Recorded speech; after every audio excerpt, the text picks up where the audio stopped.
Hello, আসসালামু আলাইকুম সবাইকে। আমি সাদিয়া, মডেস্টি বাই সাদিয়া থেকে আজকে আপনাদের সামনে ছোট্ট একটি অত্যন্ত ছোট একটি ভিডিও নিয়ে আসছি। আম যেটা আপনাদের সামনে আজকে তুলে ধরার চেষ্টা করছি সেটা হচ্ছে আমাদের মাদ্রিদের, যেহেতু আমি মাদ্রিদে থাকি, স্পেনের মাদ্রিদে আছি। তো মাদ্রিদের ন্যাশনাল লাইব্রেরি, আম এটার ব্যাপারে মানে এটার ব্যাপারে বলতে আমি এটা আপনাদেরকে দেখাতে চাচ্ছিলাম। বাহির থেকে যতটুকু পারি ততটুকু দেখাতে চাচ্ছিলাম।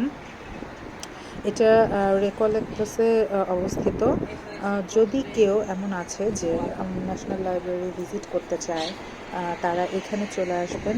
এটা হচ্ছে মাদ্রিদের ন্যাশনাল লাইব্রেরি। অনেক হিউজ আকৃতিতে এটা আছে।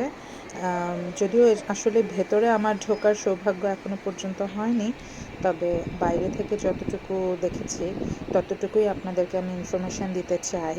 এটা হচ্ছে রেকলেক্টোস যে রেনফে স্টেশন আছে, ঠিক এটা থেকে বের হলেই অপোজিটে আপনারা এটা দেখতে পাবেন। রেনফেতেও আসতে পারেন, বাসেও আসতে পারেন। এখান দিয়ে বাস যায় হচ্ছে ৫ নাম্বার বাস যায়, ৫৩ নাম্বার বাস যায়, ১৫০ নাম্বার বাস যায়। আমি আপনাদেরকে বাসের নাম্বারগুলোও দেখিয়ে দেব। এটার রাস্তা এটা একেবারে মেইন রাস্তার সাথেই এই ন্যাশনাল লাইব্রেরিটা। এখানে এই যে দেখানো হচ্ছে, এটা হচ্ছে রেকলেক্টোসের যেই রেনফে স্টেশনটা আছে, সেই রেনফে স্টেশনটা। আর পাশেই হচ্ছে বাস স্টপেজ আছে।